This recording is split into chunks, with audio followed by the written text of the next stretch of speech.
And something that's important that I really want to communicate.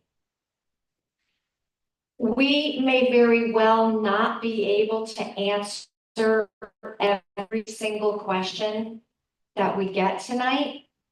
These are complicated projects, and some of the decisions and the decision-making process is still ongoing. So we do have a clerk here who's taking minutes. Her name is Maisie. She's sitting in the back. We brought a clerk so that we can meticulously record every question that comes in. And our promise to you is that if we cannot answer a question, then in the next meeting, we're going to start the next meeting with the questions that we couldn't answer. We're going to have them up on the screen. And if we have an answer, we're going to give it to you. If we don't have an answer, we're going to tell you, here's the question. We still don't have an answer, but we want to make sure that you understand, and we want to earn your trust that we're not going to lose track of your questions, and we're going to carry them forward until we can answer them. So we're collecting the questions and concerns through the survey also, because it does give everyone a voice, understanding that not everyone who's concerned about these projects can be here tonight. And we do want to measure your confidence over time. We want to understand whether we're earning your trust over time, or what we need to, how we need to do better. So far, as of noon today, we received 30 responses on the survey. And here's a quick snapshot of what we saw. Related to the foundations repair, your top concerns are the quality of repair work, the project timeline, project oversight, and communication. On the middle school demolition, your top concerns are air quality and dust, environmental impacts, and the project timeline. Across both projects, you want to know, the number one thing you want to know is, when will the work start and what's the timeline? In terms of confidence, only about 30% of respondents felt confident that there will be clear opportunities to raise concerns and receive responses. That's something we take seriously, and tonight is about changing that. As I said, the survey will remain open for the duration of both projects. And when we, and then I went through this part already, sorry, that when we get to tonight's agenda, we'll begin the questions that were submitted. And of course, Haley and Aldrich, 7 Summits, and BL Company will be here to answer the questions that arise as well. And with that, we will now start the content, really.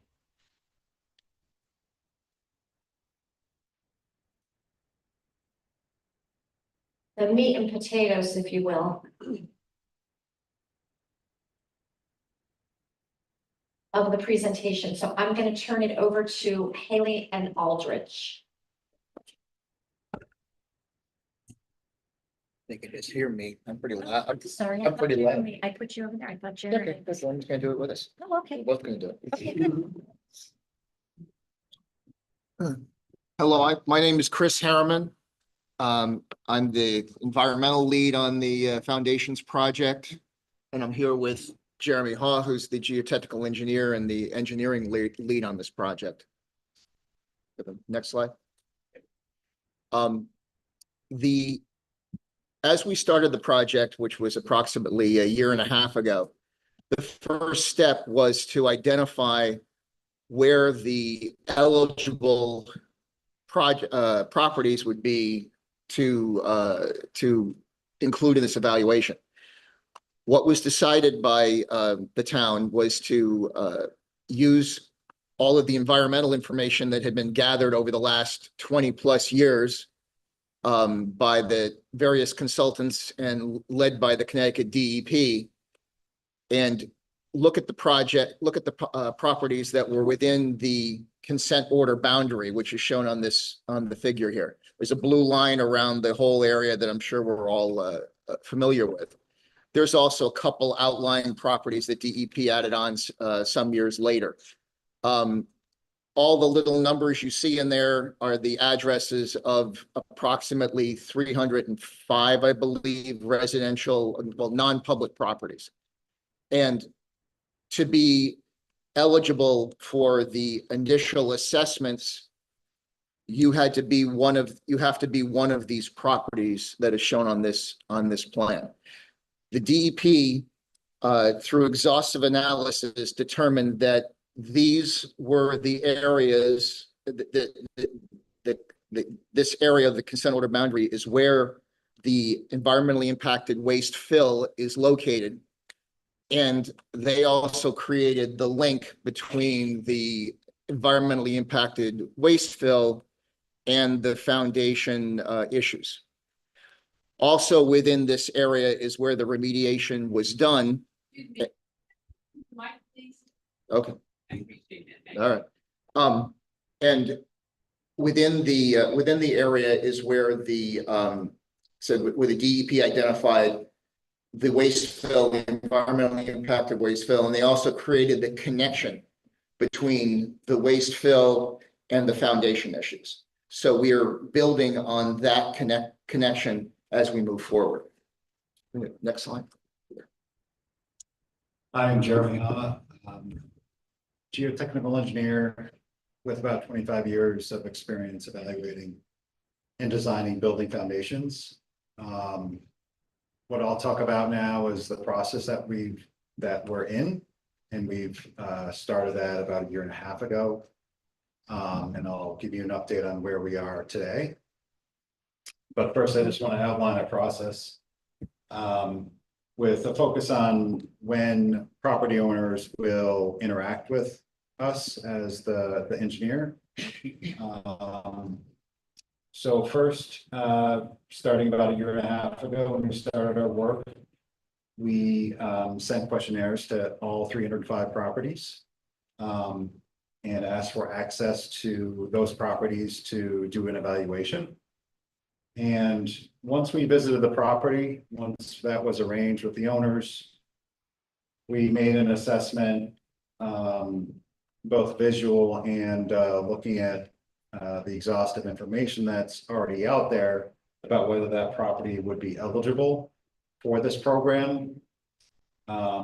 If the property was not eligible, we send a letter to the owner notifying them and providing additional resources. If the property is eligible, we send the owner a letter notifying that it appears they're eligible and we have more investigation to do. Then we go back and study the information we have and identify the issues that are eligible for repair. And we've grouped them into 2 broad categories. One is properties that have foundation settlement caused by the underlying waste fill. The others are properties that are loosely categorized as water issues, where there's water coming into basements. There are poor drainage happening in the yards, or there are unsatisfactory remedial work done as part of the deep remediation. So we're also addressing those. And for the foundation settlement issues, all those properties we're drilling test borings at. So we did go out to the property. On the next slide, you'll see a photo of that. That's to confirm that waste fill is indeed present on the property and extends below the foundation. Typically, if it's just a water issue, we are not out drilling at properties.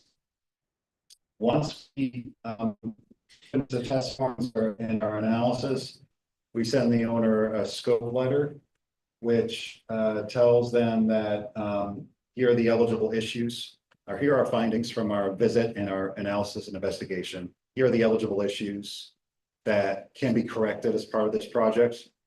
And we ask for their agreement to move forward to preparing more detailed documents to be able to make that repair and give those documents to Seven Summits.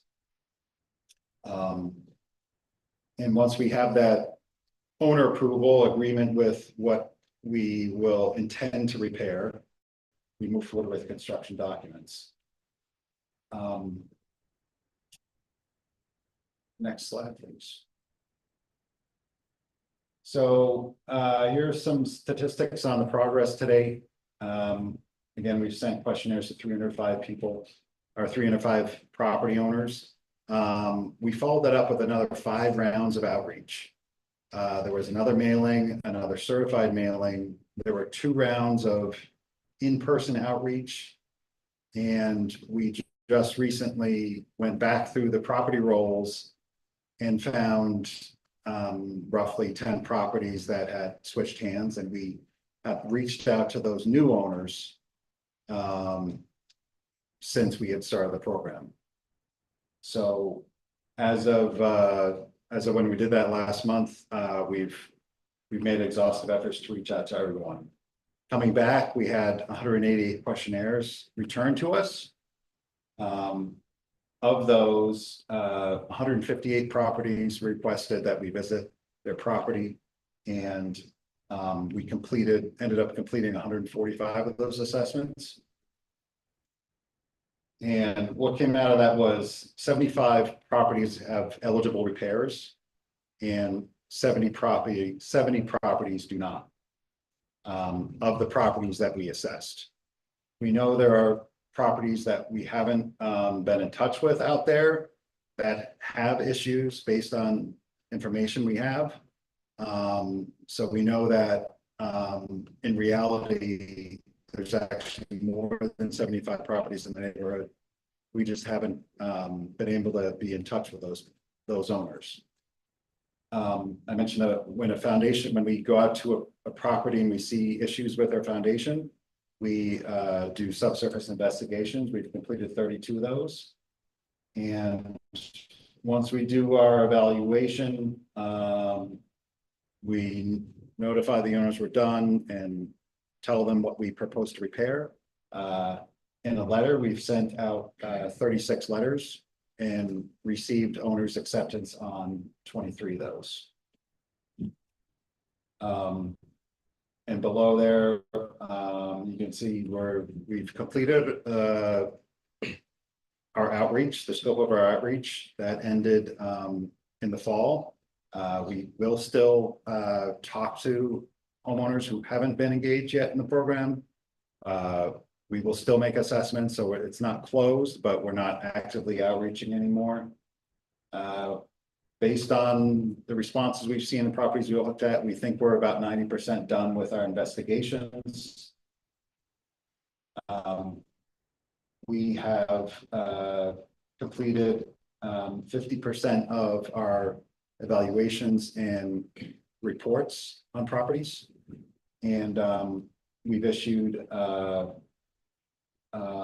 we've made 30% progress on construction documents to 7 summits. There'll be a batch of water property contract documents that we'll be issuing at the end of this month to 7 summits. And throughout this whole process, the owners engaged with Leigh Berlin, who's a geotechnical engineer for Haley and Aldrich. And she's here tonight, and she'll be at the table starting a question and answer. If you have questions about your property, she has hard copies of all information we've sent to properties. So if you haven't received a letter from us, please stop by, get the copy of our letter from her, or just arrange another time to get that information or to meet with us and discuss any questions you might have or information you need. Next slide. Here's a summary of the issues we've seen. As I mentioned, 70 out of the 145 properties we looked at do not have eligible repairs. And you can see the breakdown of the other issues for the 75 properties that are in the program. Next slide. And this shows essentially our work is what you could call pre-construction design investigation. This is our timeline, and where we wrap up is at the end of the year. Our scope will be complete. That's assessments, investigations, reports to homeowners, and documents to Seven Summits to actually perform the work. And at this point, turn it over to Seven Summits to talk about the next phase. Hello there, my name is Tim Barry, and I'm the project manager with Seven Summits, and I'll be working with Steve and Carol on both projects. With regards to the foundation repair project, once we receive the documents, the construction documents from Aldrich, our team will assess and review them, package them up, put them out to bid. And when the bids come in, we scope the bidders for the work, and then issue the contracts for the work, schedule the work, monitor the work, work closely with the homeowners and residents to ensure that there's minimal impact to the community with our presence doing the construction work. And as we mentioned, they'll be done in phases. The first phase, which we're going to be the water and water damage issues, followed by the second issues, which are the foundation issues. We'll have a presence throughout the site. Our initial review of the locations of the properties are spread out the project limit lines for the deep consent border area. And so we're working up individual plans for each property on how we assess them or group them together in groupings so that we can maximize our presence on site and best serve the community in trying to reach a good ending to all of these problems that we're facing. So as you can see, the bid phase scopes, reviews, and awards are probably what's going to take up the vast amount of time prior to us actually going out into the field and starting work. You have the homeowners questionnaires, about the access to your properties while we're going to be performing the work. Who's going to be at home? Who will be representing the homeowners while we're working and you're not at home? So these are some of the other issues that we're going to be dealing with, during the construction process. With regards to, my personal background, I'm a lifelong resident of Connecticut, and I'm also a board member on the Stony Creek Neighborhood Association in Stony Creek, Connecticut, which is a neighborhood in Branford. I'm a carpenter by trade all my life, so I'm fully aware of the fundamental issues that we're facing and how to repair them and how to try to make them as whole as we possibly can. So you'll have a carpenter on site. That's basically what we're saying. And is that the slide? So as you can see here on the red line, which is the project, I call it the project limit line. In the area where you see the two red buildings, which are the gymnasium and the classroom building, those are the areas where we're going to be going under demolition, abatement and demolition. And there's areas where you can see where there's going to be air monitoring set up. So that while the demolition process is adjacent to the major neighborhood, we'll be able to monitor our impact to the neighborhood with regards to dust monitoring or vibration monitoring, so that we can better contain it. The first phase of the drainage projects, and the 15 homes that we were talking about, while we're doing this project concurrently, the demolition project is going to run concurrently with the foundation project, and the demolition project will run between 5 and 6 months. At the conclusion of that project, the area up in the north side of the project, a little green square, is going to be what's called a materials laydown area for mixing soils that are going to be coming from the neighborhood foundations project. So that part of the site on the school property side will be in activity for approximately 2 years or more. And we will be, again, closely monitored with air monitoring, dust control, and all the other processes to, again, minimize our impact to the site.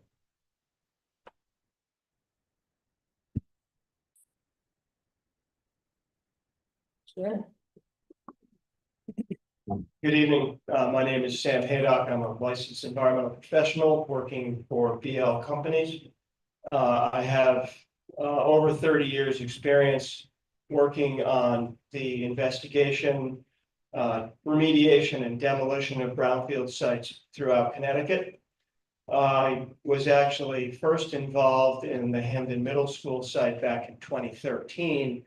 BL Companies was hired by the town at that time to evaluate conditions, environmental conditions at the 4 buildings that were present at the site at that time. And we worked with the town to look at potential reuse options based on environmental considerations. What came out of that phase of work was the demolition of the auditorium and the cafeteria building. And we were involved in developing plans and specifications to abate those buildings, demolish them, and we were present to do some monitoring and documentation during the abatement. As Steve indicated, we were hired again through an RFP process in 2024 to evaluate the remaining 2 buildings, the classroom building and the gymnasium building. Our scope of work has involved inspecting and investigating those buildings for hazardous building materials. We had done some of that work in 2013, but the buildings have been present and had deteriorated, some through weathering and vandalism. So we did take another look at everything that was present in those buildings that needed to be properly removed. And once we had completed those inspections, we have prepared plans and specifications to properly abate and remove all of the hazardous building materials. And once that is complete, to demolish the buildings. As Steve indicated, that those plans and specifications are approximately 90 to 95% complete. They have been submitted to the town and 7 summits for review and comment. And we expect to, based on receipt of comments, to be able to wrap those up and have those plans and specifications complete within the next few weeks. Once that is done, then the next phase of the project will be to prepare bid documents and to put the plans and specifications and the associated bid documents out for contractors to review. We will play a role in the review of the bids that are submitted by contractors.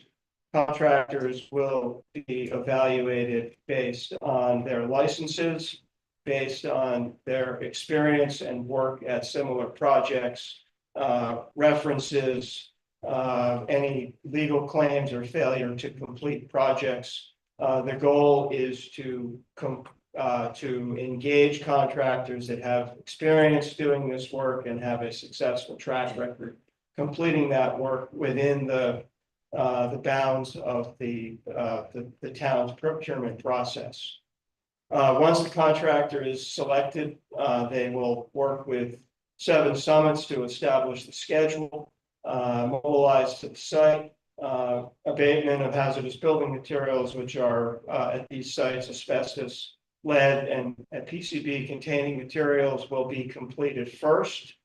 And then once it has been documented and demonstrated that all hazardous building materials have been properly removed from the buildings, they will undergo complete demolition to remove the structures and their associated foundations.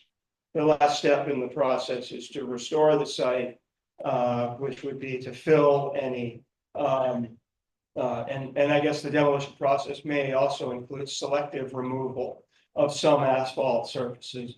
Once that is complete, any voids or holes or depressions will be restored to grade. That material will be seeded. Some of the asphalt and paved surfaces may remain in place. During the demolition process, we will also have a role to provide field oversight. We have licensed asbestos abatement monitors. They're licensed by the State Department of Public Health, who oversees asbestos abatement. And those monitors are designed to make sure that the abatement process is carried out in accordance with their regulations. That work will be done under full containment. Our job is to make sure those containments, the integrity of those containments is maintained throughout the process. And we also take samples and provide, based on both visual and laboratory results, we provide clearance indicating that that abatement has been successfully completed. The lead painted surfaces will be removed from the site. Many of those will be recycled if it's painted metal. And the other lead painted surfaces will be removed and disposed of as construction and demolition debris. There are no hazardous levels of lead in the buildings. And then all PCB containing materials will also be removed and properly disposed of. We are present and on site during that process to provide field oversight and documentation. And as Tim indicated, we will have a dust monitoring program in place throughout the process to make sure that there are no dust issues, unacceptable dust issues generated during the demolition of the buildings. One of the plans and specifications that we prepare that will be part of the bid package require that the contractors have robust dust control measures in place. And our job is to make sure that those are in fact in place and effective. And where there are deficiencies, we have the ability to demand the contractors improve the dust control measures. The results of the air monitoring program will consist of 4 real-time dust monitors positioned. They were shown on the previous slide as being essentially surrounding the buildings. We set those up so that we can measure the level of dust in the air that's moving towards the site, the up gradient. And then we have 3 monitors down gradient that would track any particulate, measure any particulate matter. Those are real-time continuous monitors. If we exceed certain levels, we get alarms and we can then notify the superintendent to take additional dust control measures and put them in place. And we would post the results of those monitoring on the town website. We would produce a weekly report of the dust control measures, and those would be available for public review on the town's website that will be set up.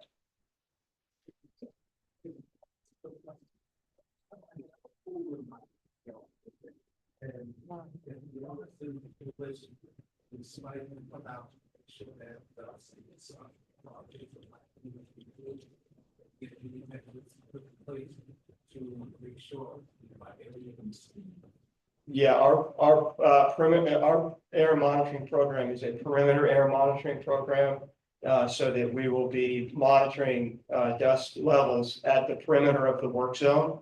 And our job is to make sure that no unacceptable levels of dust are leaving the site. It does not include monitoring anything off-site.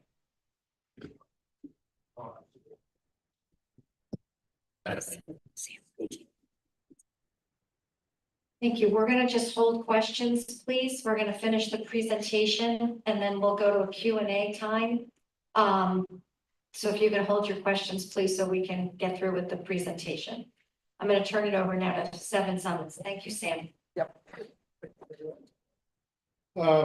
Thank you, Sam. That was a very comprehensive description of what we're about to embark upon. Is the next slide that has the logistics plan on it available?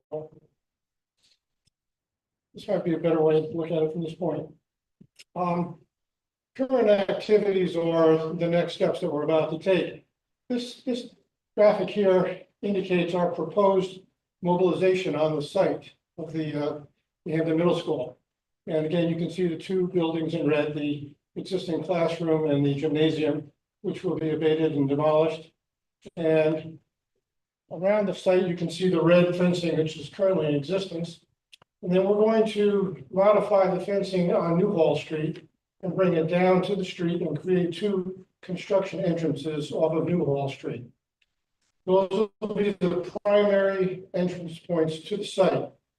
Our construction trailers, which we're going to set up on the right-hand side of the gate, will be positioned to clearly monitor all incoming traffic and activity on the site. So anyone coming into the site has to check in at the construction trailer, register with us, sign the guest book in our logs before they come in.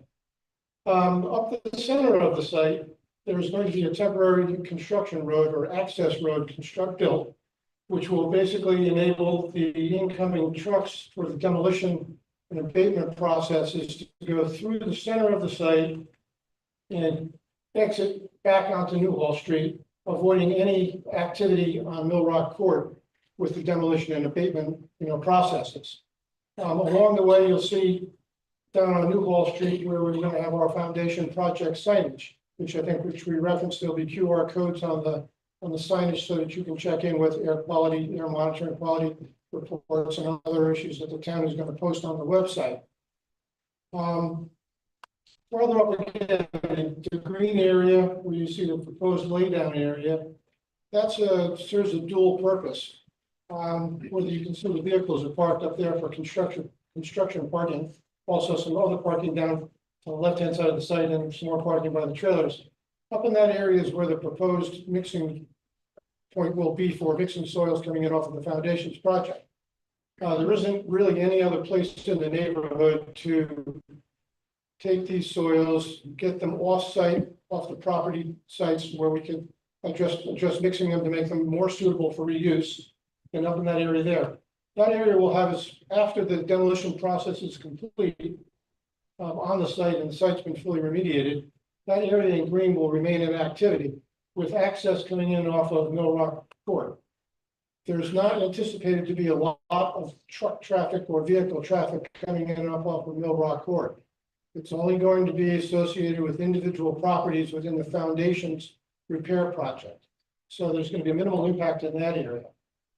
The entire process here, this does not really indicate where these mobile monitoring, air monitoring systems will be, because they will be moved around as conditions warrant. If there's a change in the wind direction, or if there's an unexpected surge in dust emission coming from the site, we can immediately move in and make corrections to those processes that might be causing that. So this is what's coming up next with regards to our mobilization on the site. Shortly, we will come on site, and you won't be able to miss us. We'll have shiny white hard hats with a 7 Summits logo on it, and we'll be wearing high visibility jackets or vests. We'll be easily identifiable, and we'll have our name identification on us, so you know who we are, who we're from, and what we're doing there. So that will basically integrate us into the process of the community. We're going to relocate the fence to more properly secure the site and prepare for the operations coming up. We'll have some minor site work to come in and prepare the pad, which is in a pinkish orange on the bottom where the trailers are, to put down a stable subsurface for the trailers to rest on for the next couple of years while we're in the middle of this project.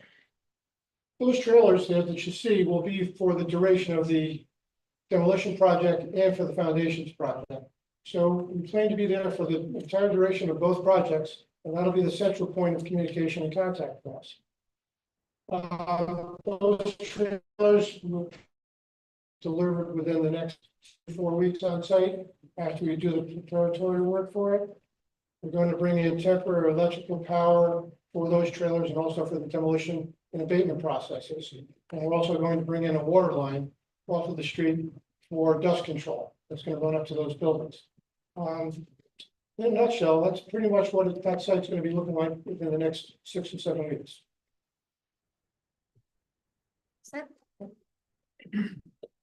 5 minutes.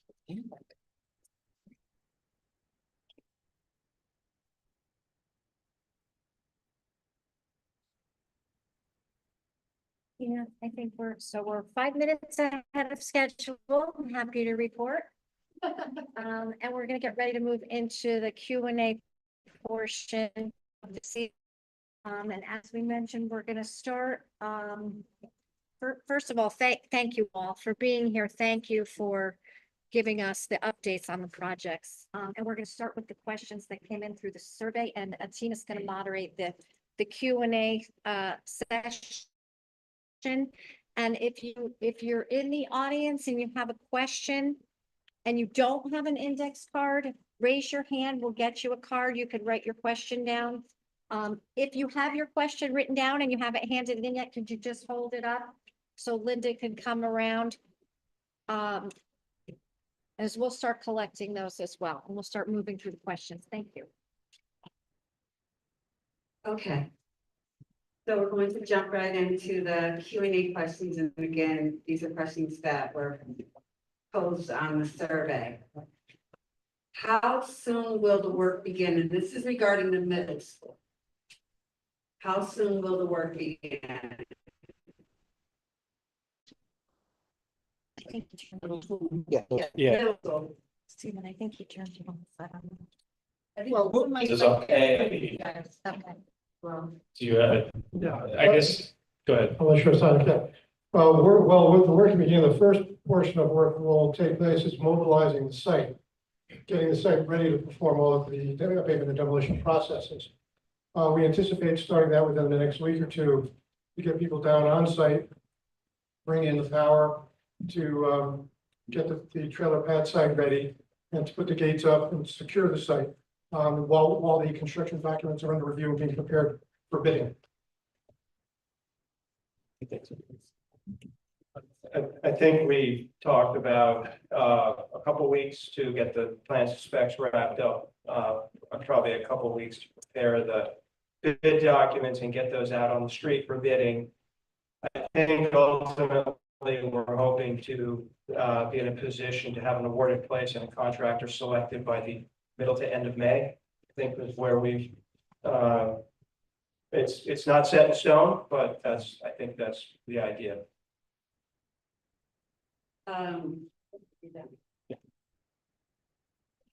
What is the timeline and what happens if it's not met?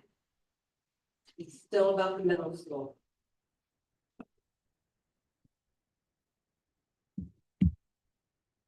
I think the timeline we just discussed, so I don't want to restate that, but I guess, I don't know, we haven't really, when it's not met, I think it's, I don't think they have a clear answer on that. It's just, we'll keep trying to move it forward as fast as we can. If we miss a deadline, we'll let the community know through the meetings that we have about any changes to the timeline. So like when we have the meetings at with Hannah, I think those, any updates on the schedule, once we know them, we'll communicate them to there. And the website, we can update that to give the estimate on the timeline too. Okay. So, I mean, and this is one of those accountability questions. And so we'll come back to that next time.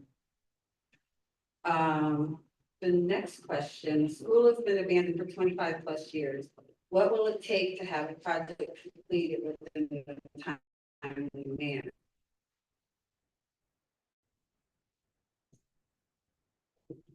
Sure. This is the demo. Oh, we're talking about demo? Yeah. Demo. Yeah, I mean, I think we are that we are on that path. You know, the plans and specs are almost done. The intent is to go out to bid, select the contractor, the funding is in place, so I don't, barring some unforeseen issue that we haven't thought of or I'm not aware of, we see this project moving forward this year. What will the land be used for after demolition? That is a question that's yet to be answered. From our perspective is that, for the demolition, we're removing the existing structures and leaving a grassy field for planning to then occur. So I think there is part of the DECD money included planning activities. So once we complete the demolition, we'll then begin that planning process and re-engage with the community on that. And so I have a side question. How do you plan to engage the community about that? I don't think that's the question I'm going to answer. I'm just an engineer. I'm not the planner. I'll defer to either Carol or my boss.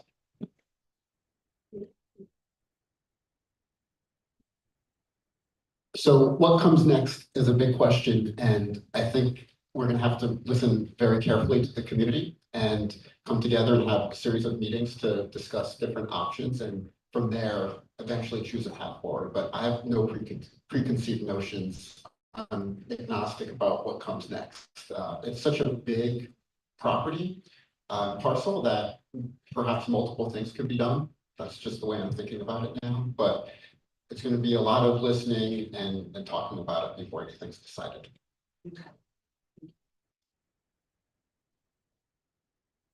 And then what is there a way to turn that enormous building with huge windows and high ceilings into apartments for rent or condos for sale by the town's housing authority? I think that's. I'm not sure that's something that our team is equipped to answer, because it's a previous thing. Coming down. Yeah, the building's coming down, so. I can just say that it was looked at extensively in the 2013 to 2019 timeframe. South Salem Mascara's entity, who at the time ran South Central Housing of Connecticut, I think is what it was called, looked at putting apartments and housing there. They were unable to get financing to make that happen because it was a little of the chicken and the egg, but because of the environmental conditions in the building, they were unable to get the CHFA financing needed to bridge the gap to make it happen. And in the time that process was taking place and the effort was abandoned, the building has since deteriorated to the point that it is no longer fit for reuse. And this is actually a question I had as well. There was lots of discussion around air quality control and things of that nature. Pest control is a concern for sure. Absolutely. That's a concern of ours that we've heard from various avenues. We do plan to do pest control activities before we begin any work within the buildings, and that is a scope of work that we'll handle with Seven Summits, who's managing construction on the site. Be part of our logistics and setup on that. Now, this set of questions, again, that came from the survey regarding foundation repairs. How does this become the Hamden taxpayers' responsibility instead of a state government issue? And was this decided with no input from me or anyone that I'm aware of? When time and again, I contacted my town council person to no avail.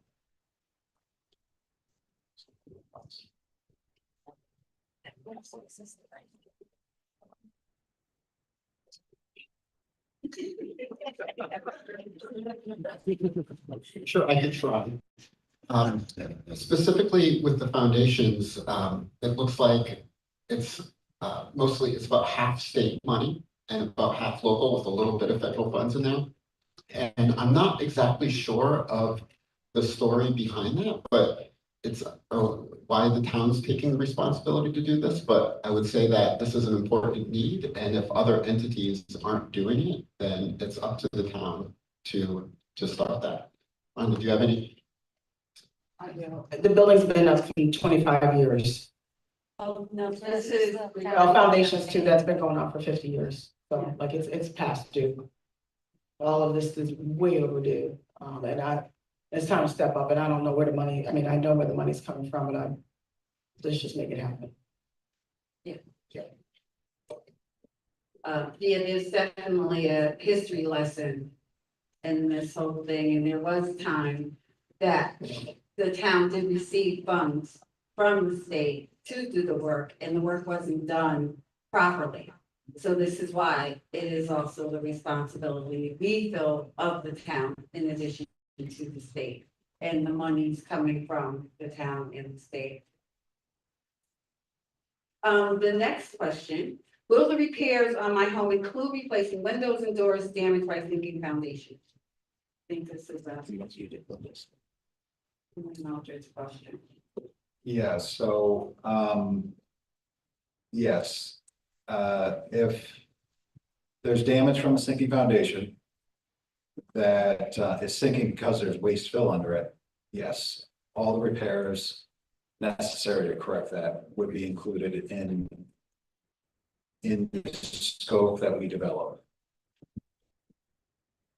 Just to reiterate, if there's waste fill below a foundation, that repairs that are needed, in that case, those are eligible. Regardless if it's repairing a crack in the foundation or the window doesn't work right because the foundation's settling, or water's getting in for some reason because the foundation's settling. The damage caused by all those would be eligible. Have you received the money approved by the State Bond Commission in December 25?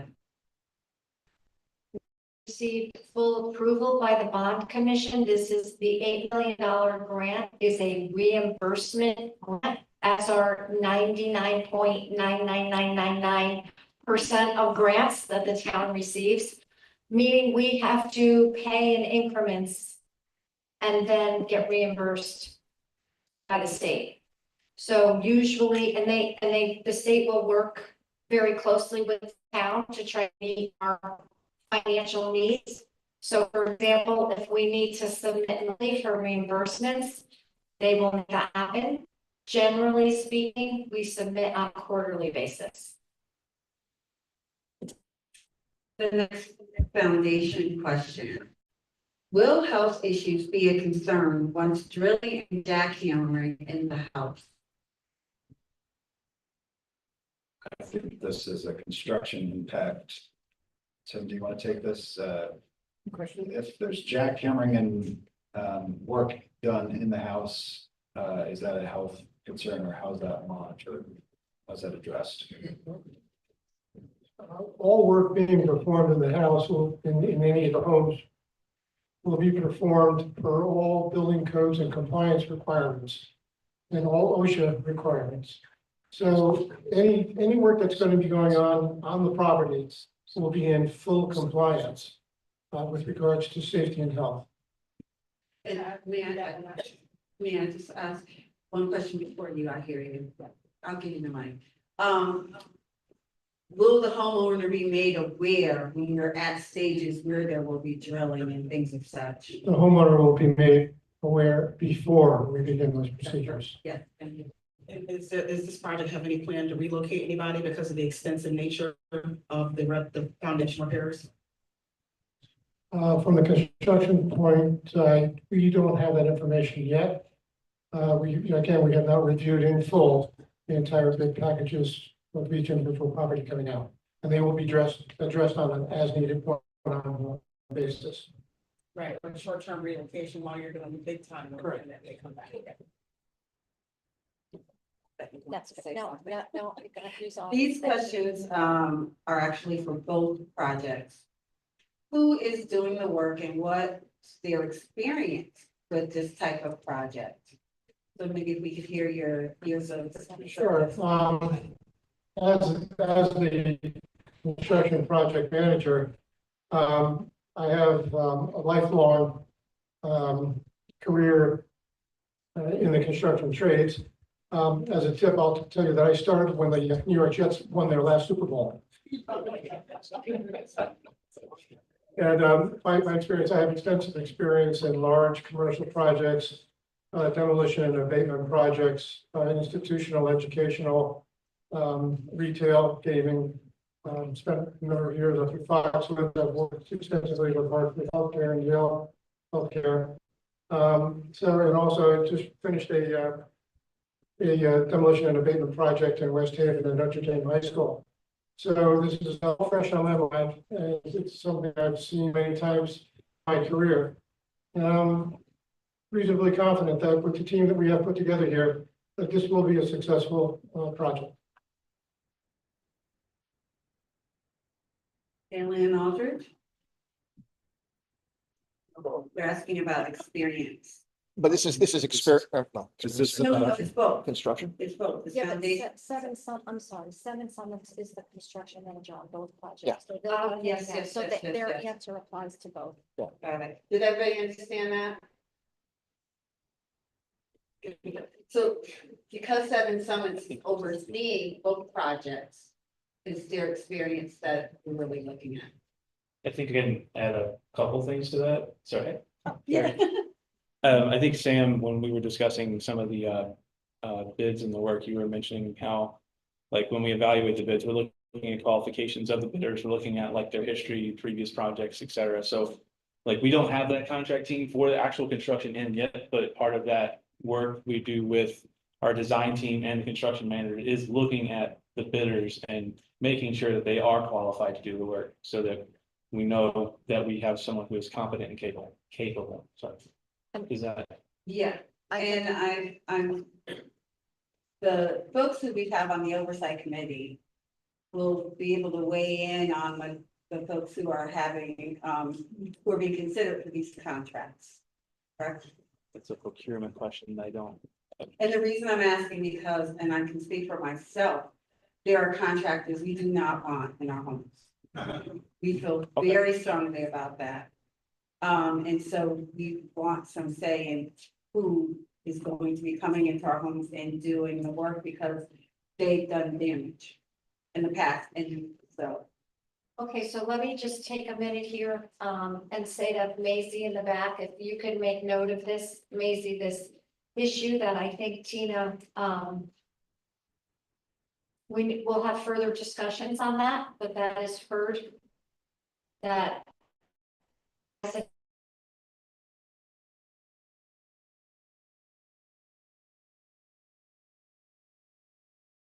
understanding who the vendors are that are going to be selected to do the work before they're selected. Absolutely. Okay, so we'll work out how that's gonna happen, and we'll come back to the next meeting and we'll talk more about that.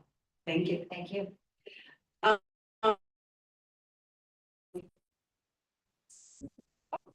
I just want to reiterate that on the demolition side, again, our contractors that are, the bid document will specify that the contractors need to have the appropriate licenses with the state of Connecticut for both abatement and demolition.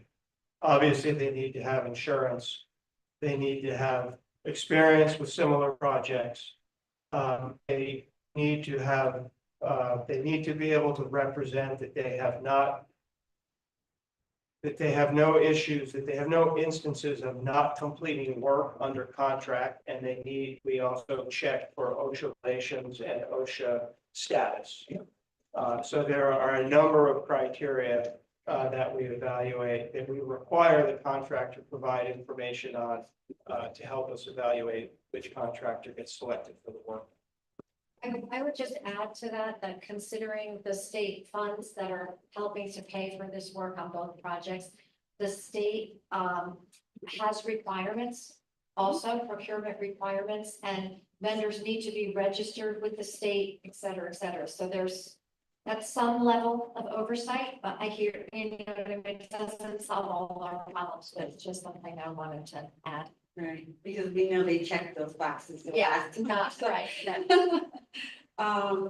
So someone, who lives at, I won't say the address, but on the Ridge Street, shared all of their concerns. And so I'm going to leave this with, the town. However, there's a question at the bottom.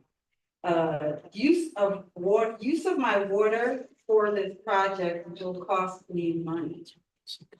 I think that was a question. Will use of any use of money of water be used for this project?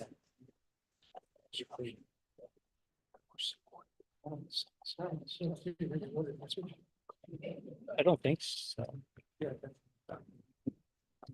I mean, it's during construction, right? So it's not Is likely. that you don't foresee water usage? No. Okay. Just for clarification, actually came from my boss, when they did remedial their project. When they came to our home, they used our water for the project. That's why she's asking the question in reference to, are you going to be using our water? Or our power, because sometimes they were using our power and our water. So if you need power and water. Thank you for the clarification. Well, if there's, if water or electricity is needed to perform the work, there are options which we can explore for viability, meaning generators. I'm not sure what level of work would require extensive water use in the preliminary scopes that I've been able to look at and understand. So I can't see a major impact on homeowners' utilities. Again, most tools are now battery operated. And again, I don't know of, I'm not foreseeing heavy water usage in some of the, scopes that we're taking a look at. I'll just add, and that's for the foundation project. For the demolition project, we will be using extensive water because that is the primary method of dust control. But as you heard Tim describe earlier, we will be bringing in a separate water line from the water main in the street to the site to allow that work to take place. So that will have no impact on residents. Okay, thank you. Holes have been drilled on my driveway, west side, and utility lines marked on east, west side. I haven't heard anything since then. They want to know why they haven't heard anything since then. And this is regarding foundation problems. And these holes were drilled last summer. Yes. Send them to the table. Yep, those holes could have been drilled by Elaine Aldrich as part of our investigations, and if our communications haven't made it to homeowners, Leah Berlin is here on the other side of the wall with any documentation that's missing, and for anyone who is not here tonight, our information is available on the website and other forms, or call Carol to get in touch with us. So ma'am, there's a representative here from Leah on the other side of the wall who has documents, everything that was mailed to us. So if it was mailed to you, it should be there, but you can also give them a call. Look, well, she has some things, so maybe she has it. But you can give them a call to follow up with Haley and Aldridge. Okay. Great. Did everyone fill out a foundation questionnaire? I think we answered that. But you guys can reiterate. Yeah, the filling out the questionnaire would be the first step in getting assessed by Alien Aldrich. So any home that has been assessed has filled out a questionnaire. If you need to have your home assessed and you have not filled out a questionnaire, we have blank questionnaires back on the side table, and we will still accept questionnaires. We'll start from the beginning and we will still give you an assessment, but you do have to fill out a questionnaire. And I just want to add, when Carol had the cards, she was organized. I'm reading every single question that you asked. There was nothing going on with she was. Oh, yeah, I was just trying to put What I'm together, saying. right, if there were like questions, similar questions, I was Yeah. just grouping them. Thank you, Tina, for that. Well, it's not just your integrity, it's mine Thank too. you. So, speak to it. So someone asked, there's 4 questions here. Why were the 70 houses not eligible for repairs? In the majority of those cases, many cases of those 70 did not have remediation performed on the property. Just because a property was in that consent order boundary shown on that map does not necessarily mean remediation happened on that property. And this project's eligibility, to be eligible for repairs, remediation must have happened. So that's probably the largest number of those 70 properties. Other properties had small amounts of remediation that did not have an effect to the issues of the house, or the house perhaps did not have any issues. There's kind of probably 5 or 6 categories after that point. where a house may not be eligible. But in general, it's because the remediation was not performed, or there was so little remediation performed on the property that it didn't cause any damages with the house that the owner's reporting. And let me add to that, that the other key trigger is the presence of waste fill below the foundation. Roughly half, based on all the mapping, this extensive mapping that's been done of the consent order.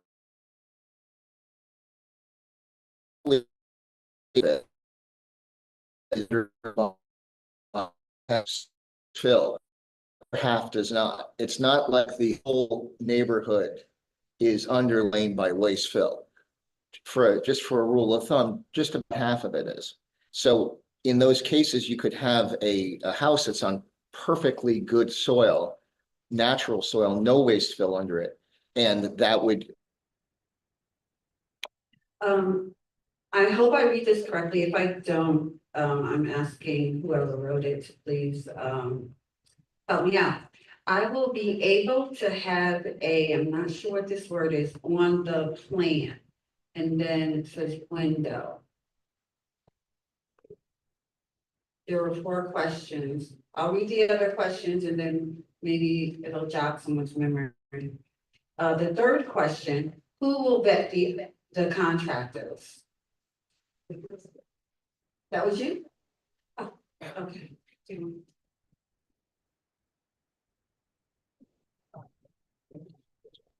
Yes, my question was, first of all, will we have a choice, on, picking up, well, for me, I had a window issue. We have a choice to pick what windows that's best feasible for, my house. The 2 other questions that I had, I know we went over it a little bit, but I'm concerned against all the people, who's gonna vet the contractors, because we went through this before, and with my house, we get the contractors and they give you half a job and cheap workmanship. So some of the things that were in the contract already done, they do half a job. And I had to literally fight for certain things they remove, and they give me something that was not functional for where they remove it. So the totality question, who's gonna vet the contractor, making sure that they're using proper workmanship. I know you talk about OSHA, so it's overall, so we don't have nothing to do with that one, but we just want someone to look over, are the contractors worthy of the bidding that they are putting on, so the community can receive good workmanship, and we're gonna have to get this done properly and once and for all, because it's for the long. And that's my really strong concern. Thank you. Yeah, I can take part of that, and then I'll hand it to Tim about contractor selection. It is in the documents that we're going to give Seven Summits. There is a requirement in there for good workmanship.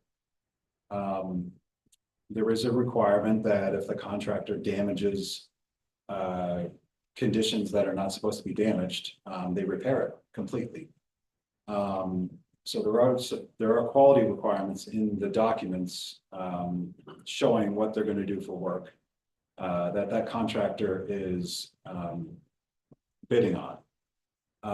Also, as part of construction, Haley Aldrich is going to have a role in oversight of the work, because at the end of the work on a property, Haley Aldrich and the homeowner are both going to sign off that the work was done satisfactorily and as bid by that contractor in accordance with the documents. So you will have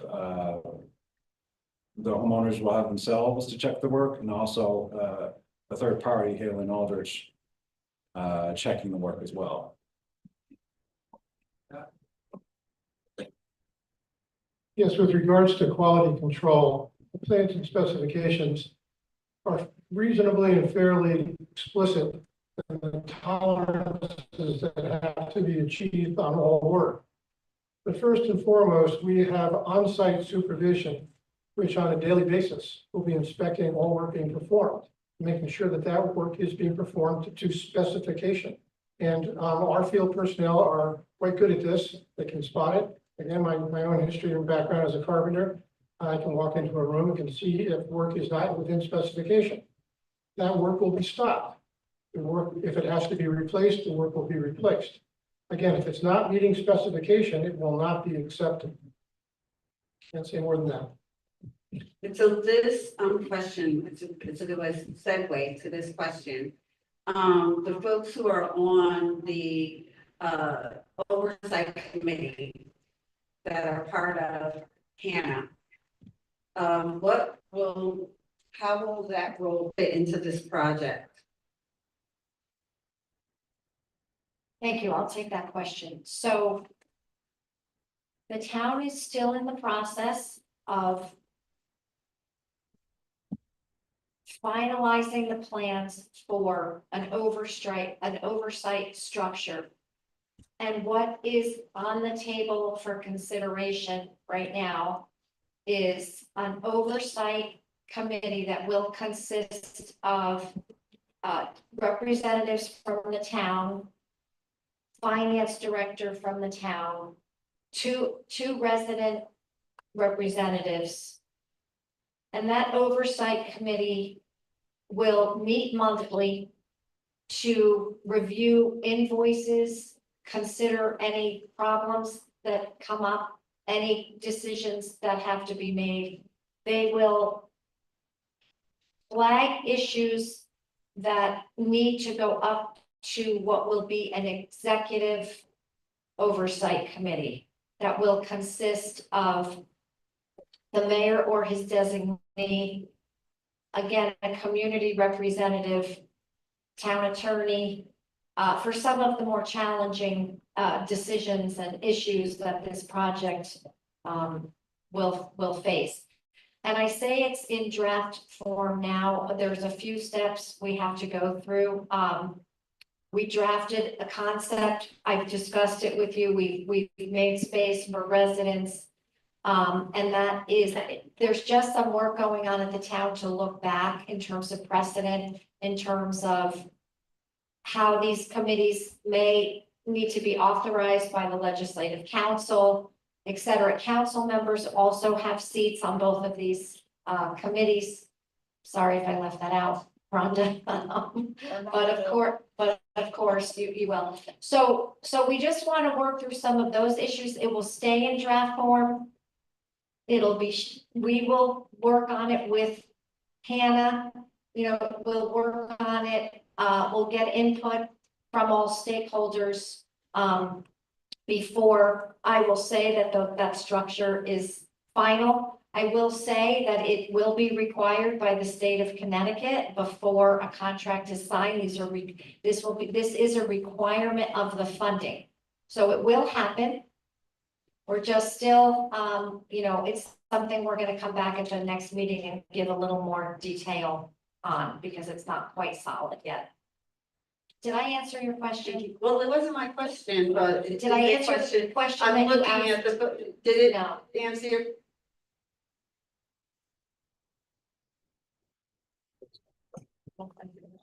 Hi, my name is Joseph Carr, and I was selected for the Oversight Committee. And we just want to get a jump on what we have to do, what we need to do, and learn everything we can so that we can help the community and their problems. So we want to know what authority we can use to make sure that we're abreast of things that is going on, so we can let the community know. Thank you, and thank you for your willingness to serve on that committee. And we will be in constant communication about it. The committee is not up and running yet, so we will be talking more about it. Thank you. And so in addition to Elder Carr, Barbara Coxum, who's a long-serving resident in the community, will be on that committee. So we have seats at the table. We have the table, not yet. We have seats at the table. We want to. And then our vice president, Tommy Campbell, will be sort of an alternate. Okay. All right, so where is the waste going in short term and long term? Great question. And this is with regard to the middle school, I presume. Is my presumption correct? Was that where is the waste going? Yeah, I just want to Did I make hear sure that right? that I'm answering, I'm reading the question correct. Is this regarding the middle school? Someone could just not. Yeah, all of the hazardous building materials will be removed from the building prior to demolition. Asbestos containing materials typically go to a non-hazardous subtitle D landfill. The one that is most commonly used currently is, I believe, in Minerva, Ohio. And the PCB containing materials will also probably go to that same location. Other materials removed have various different locations where they can go, such as light ballasts or light fluorescent light bulbs, thermostats, things of that nature. All of those materials get removed from the building, properly segregated and properly disposed of under either non-hazardous or hazardous, in this case, non-hazardous waste manifest, which track where those materials go. And that documentation is part of that record keeping and documentation is part of our role to make sure that the materials go to the legal and approved disposal sites. Once all the hazardous building materials are removed, then the demolition debris will typically go to a C&D landfill. And part of the bid documents will request information from the bidders on proposed disposal location. Thank you. Is the health department going to talk to with the community?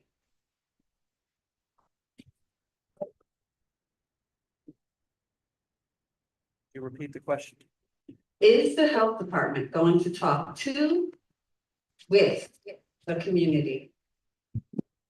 I could say one way or the other. I don't believe, I mean, the asbestos abatement will be done in accordance with their regulations. And the other materials will be removed in accordance with other state regulations, whether it's health department or DEP. I'm not aware of any direct involvement other than ensuring that we do the work in accordance with their licensure and regulatory requirements.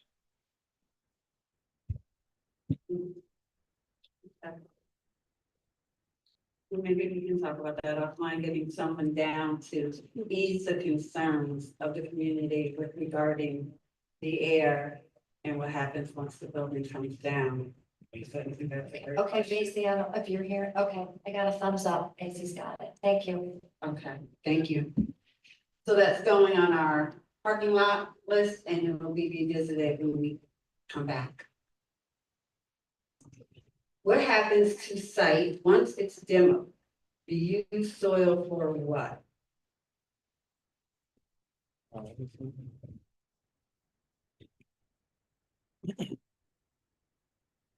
I think we covered the first part of that question in the previous Q&A. To the project team's understanding at the old middle school, we're removing the buildings and we're putting back grass and in some cases like some of the pavement that's there existing. Nothing's planned at the old middle school site right now. And then can you repeat the second one? So It's about the dirt. what happens, will we be reusing the soil? In other words, reuse soil for what? Reuse the soil that we're removing from the site? Yes, No, not to my understanding. I'll defer that to Sam. Yeah, I don't believe there's any soil that will be removed from the site from the middle school site. There will be voids and depressions that exist once the two buildings are removed, where they have basements and or crawl spaces. And any material that is used to fill those voids and bring them back up to grade will be clean material that meets all residential use criteria. question, Carol brought up the point that we discussed for the foundations project, that laydown area where soil mixing occurs. Is that possibly a confusion about that? Because that's related to the foundations projects. Could be about. No, I think that was with relationship to the middle school. Is Okay. that correct? Yes. Okay. Yes. All right, never mind. Okay. What if the cost of correcting the issue, this is regarding the foundations, with the property exceeds the value of the property?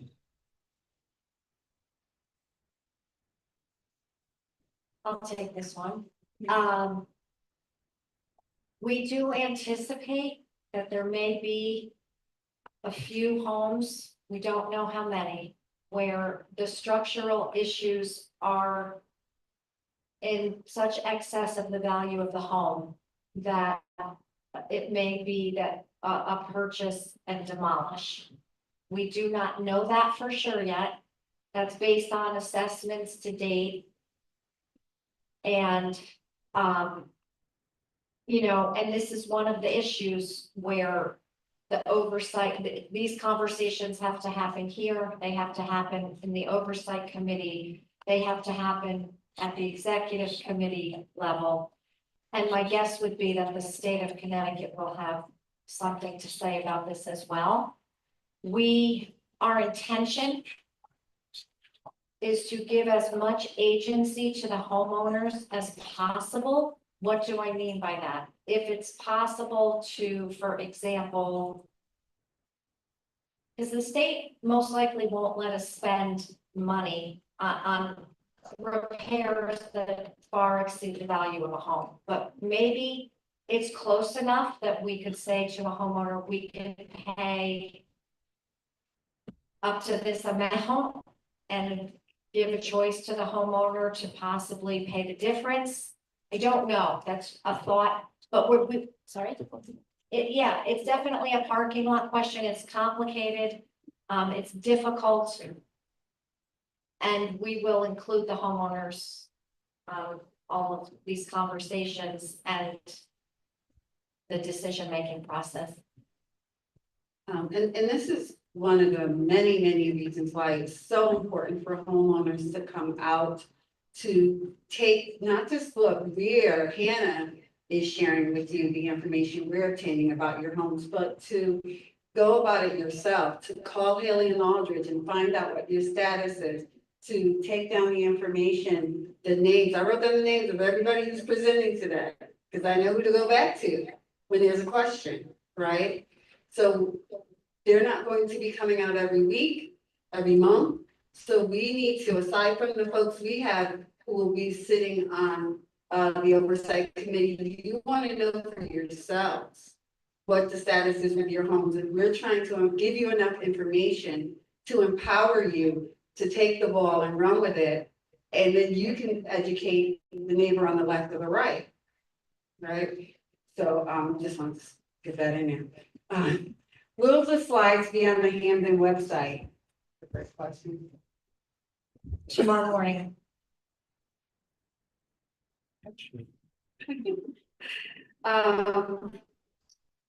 How are you going to protect our community from rodents and other animals, about the animals that currently live in middle school? I think that was addressed. Yeah, How, you want to say it? I'll repeat it here. We're gonna perform pest removal services with 7 Summits, our construction management team, as part of our logistics before we actually begin work at the old middle school. But yeah. How will this is a middle school. How will the demolition be done, taking into consideration the environmental hazard on the site, and will the environmental concerns be addressed accordingly to the correct standards? Yeah, I think we've touched on this, but all hazardous building materials will be removed prior to any abatement. They will be done in accordance with state regulations. Once all those materials are removed from the buildings and they've been properly disposed of, then demolition can proceed. As we talked about earlier, we will have the perimeter air monitoring program in place in addition to any other monitoring that is required by the Department of Public Health regulations or DEEP regulations. So all of the hazardous building materials associated with those buildings will be removed from the site. All of that will be done according to current standard. In the past, remediations were done or information provided to the public was predicated upon remediation that was done in the past, historically. Requirements have changed tremendously since the information that has been provided. So the question in reference to all of the things that you have identified are being done according to current standards. In accordance with current regulations, and all of the materials associated with the buildings will be fully removed from the site. Yeah, and I know that there's a lot of concern in the community still regarding the soil. On the premises underneath. In the middle school? Yes, at the middle school. Once the building's gone, what happens with the possible contaminated soil underneath? So, the site has undergone, separate from the buildings, the site has undergone a cleanup effort that was led by DEEP. The outcome of that work was a protective cap that encapsulated materials that have been left in place, but have eliminated the route of exposure to those materials. Any voids or depressions that are created from the demolition will be restored in a similar manner, so that there will be 4 feet of clean fill, clean soil over anything that was left in place as part of that past remediation effort. That clean soil that's brought in will meet residential standards and criteria that exist today. And the use of the cap to encapsulate the materials that were left in place is a current standard and remedy that is allowed today under the remediation standard regulations in the state of Connecticut. To add to what Sam said is that the Connecticut DEP created a thing called like a remedy solution, they called it, which was a design of how to cap the contamination in the neighborhood so that it was safe for the residents. And there are different kinds of caps that are in the neighborhood. The middle school has one type. The 2 parks, Rochford and Lyle, have 2 other kinds of caps, and then the residential properties are all have the same kind of cap. The work that's being done at the middle school will, when the buildings are gone, the footprints of any area that was disturbed will be restored to the same condition as the surrounding parts of the middle school, the areas right around the areas that were disturbed. And the same thing is going to happen at the residential properties. Wherever we do work, we have to make sure that as we button the site back up, that cap is the same as it was before the work is done out there, and it will be documented, and then the existing conditions will be documented and will be supplied to DEP to show conformance with the and integrity of the cap.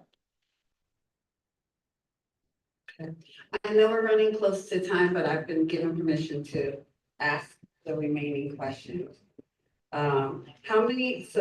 This is similar to another question.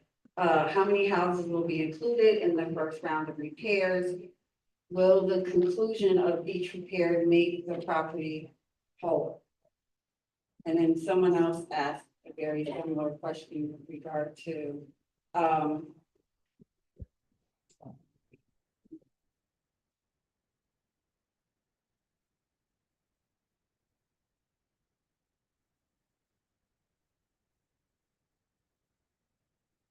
which homes were, go ahead, sorry, you can answer that question. So the first properties that, the properties that'll be in the first, pack of documents given to Seven Summits are currently, around up to 23. We, and as I mentioned, those water properties, there's around 36 properties, that would be, you know, given to Seven Summits, this spring. So the first set would be 23, since that's what we have approval on from owners to proceed with their scopes. Okay. I'm sorry. Can I just take a minute here, just because you have scopes that haven't gone out and you haven't heard back from everybody, right? So I just want to make an appeal. If you've received a proposed scope of repair work for your home and you have not contacted Haley and Aldridge, please do so. And if you're not sure if you received it or not, but your home has been assessed, please stop by and see Leah, give her your address. If she has the repair scope, if it was sent to you, she'll have a packet with that document in it and she can hand it to you tonight. So it's just super important to get back to Haley and Aldrich on that proposed scope of work so that we could start to schedule the repairs. Thank you. You don't have to be a member of HANA to check in with your neighbors to make sure that they've done the survey first and foremost. And that they have responded to any communications, especially if you know that there are challenges. Will there be live feeds of the middle school demolition? What was the question? Will there be live feeds of the middle school demolitions? Ask Rhonda. I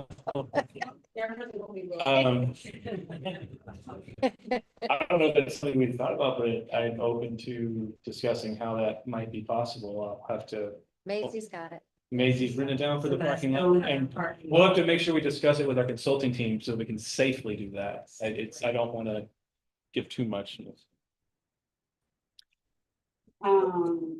We do it for the year. When would assessment start for the other area that needs repair? School, you know, on the next. Are maps available of areas that would be worked on first? We could probably do it. I'll repeat the question. When would assessment start for the other areas that need repairs? If this is about the foundations project, Yeah, all the assessments are complete. I'm not sure what's meant by other areas. There's somebody who wants to, I'm not reading your question properly. There may be, you know, as we get into structural, as we're working on structural properties, there may be times where Leah will reach out to owners and ask to come back a second time for more information. But initial assessments are, we've completed all that have been requested and to all we've been in contact with. So if there's a question, I think that question should be posed to Leah, if you give her your name and address. Does that answer your question? They specify other areas, so I'm not quite sure that's what they meant by that. There have been maps of the areas that will be worked on first. Within the property, within the entire neighborhood? Yeah. Essentially, the properties that are distributed across the entire neighborhood. There's one property on every block. Yeah. I can say that. So in your, on the slides, you share that, or maybe in your presentation, forgive me, you share that first you're looking at water and then foundation, but there was nothing mentioned about water and foundation. That would fall in that category. And that I lumped together, so water only and then foundation, meaning it's just a foundation or it's foundation and water. Okay, thank you for Yep. clarifying. That was my question. How is the environmental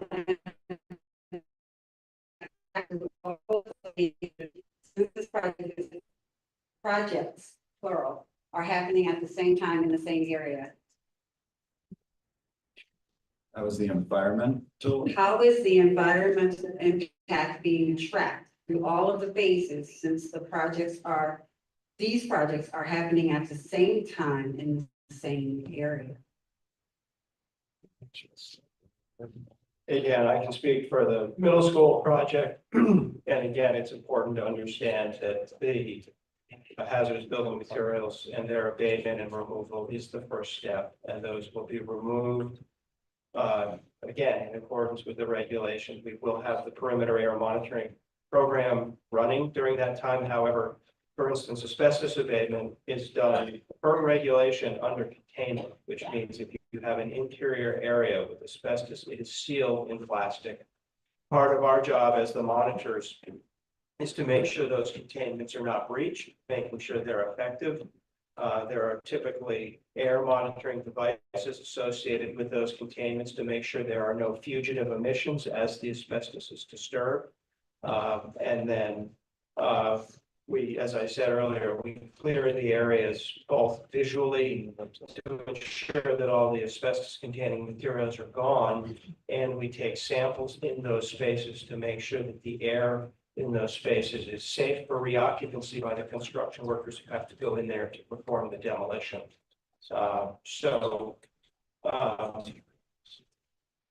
The abatement of the materials takes place first, and then once that's complete, it is a demolition project of non-hazardous building materials, typically concrete, some wood, maybe some roofing materials that are non-asbestos containing. And the primary method of managing that work is through dust control, and the primary method of dust control is keeping everything wet. We know from lots of demolition projects throughout the state that keeping everything wet manages dust effectively. And we will have the perimeter air monitors around in 4 locations around the buildings as that demolition takes place. If there is visible dust or any particulate that is measured by these electronic monitors that exceed standards, the work will stop and the superintendent will be notified if they need to enhance those dust control measures before they can continue work. That will be the procedure for the middle school. And what Sam just talked about for the middle school, really the same thing is happening at at each individual home, just at a much smaller scale. We will still have air monitoring. We will still have soil management. We will still have materials management, depending on what's being done. If we're only working outside for a drainage improvement, then it will be a majority of it will just be a soil management related and air monitoring. And the soil will be removed from the site to the middle school site for stockpiling. And then it will be the clean material will be brought back and the cap restored as required in a safe manner with keeping dust down and all that. And then when you get if we get into structural repairs, we'll be dealing with the same requirements as the middle school job with regards to testing and testing the materials such as lead or asbestos and properly removing them as necessary as part of the remedy. So I think it's what Sam just said. It's really the same thing, but just a smaller piece. And Seven Summits is on both teams, so there's a consistency there. Thank you. After hours security to prevent intrusion, and I think this could apply to the middle school once you start that work, as well as homes that will have to be vacated to do the work? With regards to site security on the middle school demolition site, we have the full containment, security, safety fencing around the property, which will be open only during hours of work, which is either 7:30 to 3 or 8 o'clock to 4 o'clock in that time zone. After hours, we are planning to set up security cameras, either motion activated or linked in into a network of cameras around the site, which would notify Seven Summit supervisory personnel that there is either a breach on the property or there is activity on site where there shouldn't be. And so we're getting an instant notification on your cell phone that there is some kind of activity on the site that there shouldn't be. And at that point, various measures could be enacted. We have not finalized what they will be with regards to chain of notification. It could be deer, and there are a lot of deer on that site. It could be a deer wandering through, triggers a camera. So we're not going to call the police for that, which is why if we have a camera with a visual on it, we can identify it. And then again, bring that into line. So that's preliminarily how we're going to handle it on the demolition site for the school. On the individual homeowner site, if an individual property is going to be exposed overnight or over a weekend, we'll take the necessary steps to secure the property from unauthorized entry into a home if the home is not occupied during the repair work. During the day also, no home will be left unlocked if we're not working on the site. And we have to coordinate with the town on town and or HANA representation on site to ensure that there is a pair of eyes or a body on the site looking at the home or on the home, so that no one's home is going to be left unguarded, unlocked, and exposed. Thank you. What happens when the dust detector measures there's too much dust? How do you address it? Yeah, I think I touched on that, but if we receive a dust alarm or if we have visual dust, as I indicated, we would talk to the superintendent and ask them to stop work until additional dust measures are employed. Again, water is the most effective dust control measure. Typically today you have excavation and demolition equipment that has water mounted spray hoses on them. But there's numerous other equipment that can be brought on site depending on what the activity is to maintain dust control. And again, water will be the primary method that's done. Thank you. I'm going to ask the first part of this question, the second one's been asked. Does this project affect our property value? If so, why are our taxes higher? I repeat, does this project affect our property values? If so, why are our taxes higher? Yeah, I think we don't have that answer. Yeah, I have no idea what the taxes are, we'd have to look at each individual property. We have a baseline. I don't know. I think Maisie, you got that? Okay, that's parking lot. We're gonna have to talk through that one. Okay. My question. Thank you. I know that when the assessments came out, we contested ours. So you do have a right to contest it, and they came out and did another assessment after we shared our concerns with our foundations, and it went down a little bit. The assessor's office? I don't remember exactly who my husband called, but it was the assessor's office. Yes. So we did have an opportunity to do that, help a little bit. Back to middle school soil. So every bit of contaminated soil on the property, except under the two structures, has been removed and capped by deep standards. Is that a question or a statement you were making? Oh, so Has every bit of the contaminated soil on the property except under the two structures been removed and capped by deep standards? Well, no, it has not been removed, and yes, it has been capped. And any areas or depressions that are created from the demolition project, will also be capped in the same manner. The entire property except for those.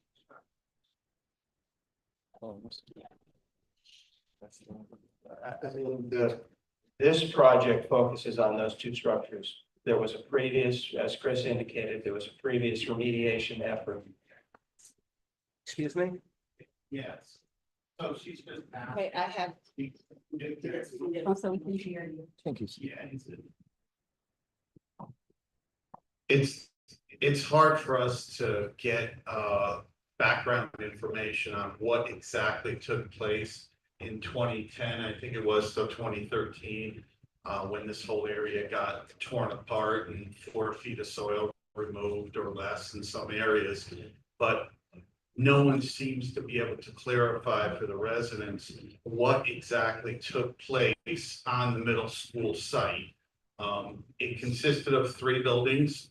We know one of the buildings was taken down. You guys had explained that before. Everything was remediated there so they could construct a new building. But the remaining parcel, what has been done to that? And again, I know that your responsibility is only to take down the 2 buildings, but you're going to be working on top of the existing soil that's there that we don't know has been remediated to deep standards. So we know you're gonna take the building down, you're gonna put and take care of the soil underneath it, put the barrier and everything else to deep. We're just not sure about everything else from those buildings to the street, to the fence, to the right of it, the left of it, and everything, basically. That was all addressed. There is a survey of the site. As part of the capping process, the requirement was to record an environmental land use restriction for the entire site.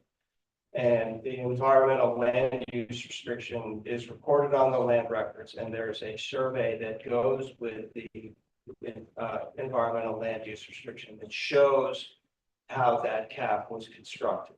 And the town, I think we can share the.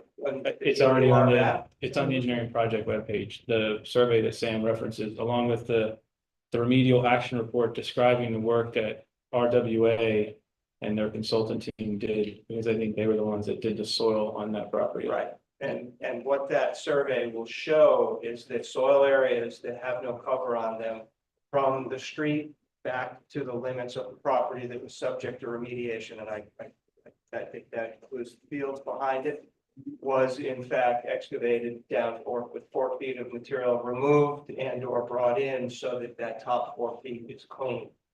The buildings serve as the cap in the areas where the buildings still exist.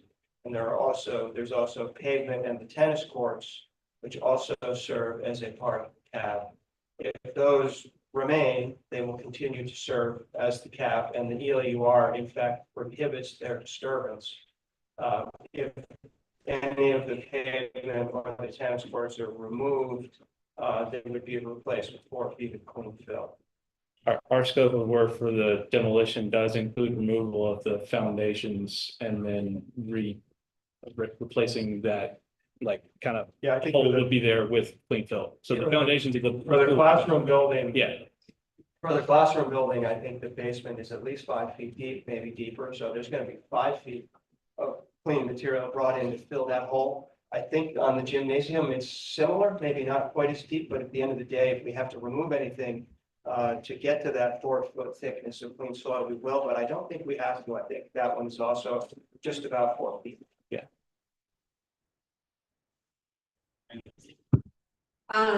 So someone left their lights on.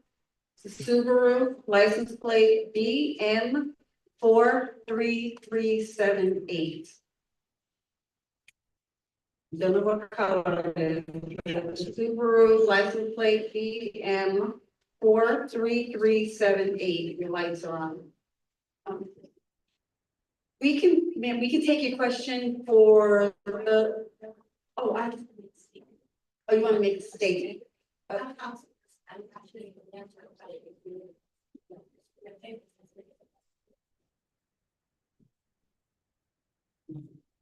Hi, I'm Grace Teodosio. I'm one of the council people for Hamden. The reason I'm talking really briefly is there were some questions about the tax impact. So that's such a bigger question than this project. There's a lot that goes into it. It's something that Rhonda and I have been talking about with the public and working through, and something the council really understands very thoroughly. And so I wanted to say, if you're interested in learning more about why the taxes changed the way they did and what might be upcoming and how that works, please see us afterwards and we'll give you our email, and Rhonda and I can set up like a Zoom or something. So anyone in the community that really just wants a debrief and a conversation about that, we're happy to do that for everyone.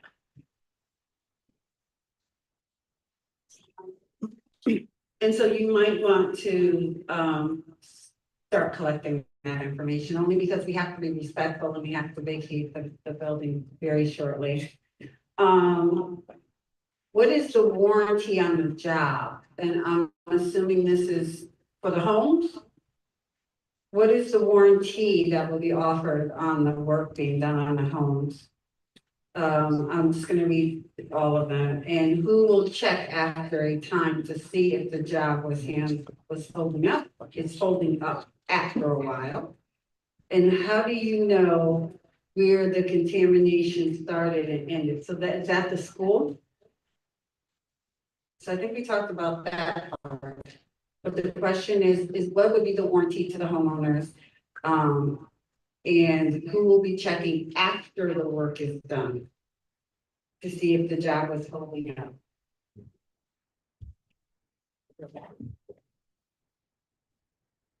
I'm in the state of Connecticut, all work is guaranteed for a 1-year period. So on the foundation side of things, when a home project is complete, the work is inspected for what's called substantial completion. And then basically a letter of acceptance, whereas the homeowner accepts the work, the town accepts the work, and the contractor accepts the work as being complete. At that point,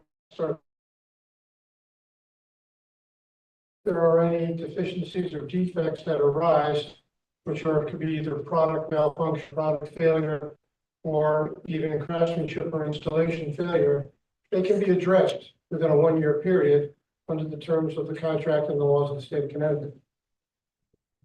Do you plan to remove all of the concrete in front of the school and the old, in front of the school and the old school sign, in the old school sign, before you receive, so it doesn't look like a dumping area?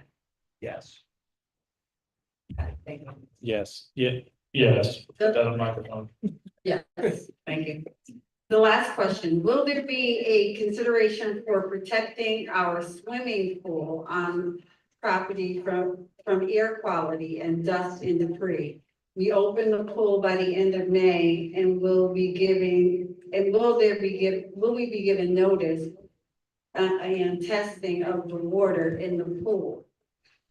And continue testing because the medical condition, we would not be able to clean the pool weekly. We would like individual attention. Did I read that correctly? Okay. That may be a question we have to put in the parking lot to explore, because it sounds a little more complicated than we were prepared for. So all of the parking lot questions will be on the agenda next time. They'll be on the slide deck. We'll keep bringing them up until you get an answer. Maybe thumbs up. I want to, again, thank Breakthrough once again for their patience in allowing us to go over. We were supposed to end at 8:30, but they wanted us to answer or get an answer, or at least get your question on the parking lot. We want everyone to drive home safely. We thank you all for coming out, all of the committee members, all of our panelists, BL Company, 7 Summits, Haley and Aldridge, on the way, in the town, of course, and our mayor, Adam Simmons, on the way out, you can see, Haley and Aldridge to get your paperwork, anything that's been mailed to you. If you think you should have received documents and you didn't, Leah can help you. Thank you again, thank you. And last but not least, please consider signing up to be a member of Piano. We need all the voices and boots on the ground we can have to continue to make sure these types of events go on. The right answer. Yeah. Thank you. Tina.